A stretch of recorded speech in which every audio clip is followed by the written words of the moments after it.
ஒரு ஊர்ல ஒரு ராஜா இருந்தாராம். ஆமா ஆமா, நான் தான் அந்த ராஜா.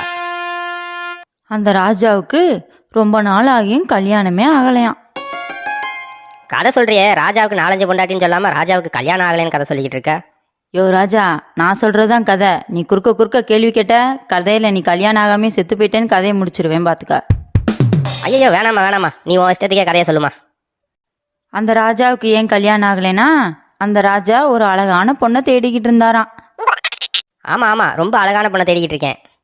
அவரும் அழகான பொண்ணெல்லாம் பார்த்தாராம். ஆனா அவருக்கு அந்த அழகெல்லாம் பத்தலையாம். இன்னும் அழகான பொண்ணு வேணும்னு தேடிக்கிட்டே இருந்தாராம். அதனால அவருக்கு கல்யாணமே ஆகாம இருந்துச்சாம். எனக்கெல்லாம் கல்யாணம் ஆகிறதே பெருசு, இதுல நீ வேற ஓவர் பில்டப் கொடுக்குறியே. சரி பாப்போம் நீ என்னதான் சொல்றேன்னு. பொண்ணு தேடி தேடி சோர்ந்து போன ராஜா, சரி கொஞ்ச நாள் காட்டுக்குனாலும் போயிட்டு வரலாம் அப்படின்ட்டு காட்டு பக்கம் போனாராம். நான் எதுக்குமா காட்டுக்கலாம் போனோம், நான் இங்க வீட்லயே இருக்கேம்மா.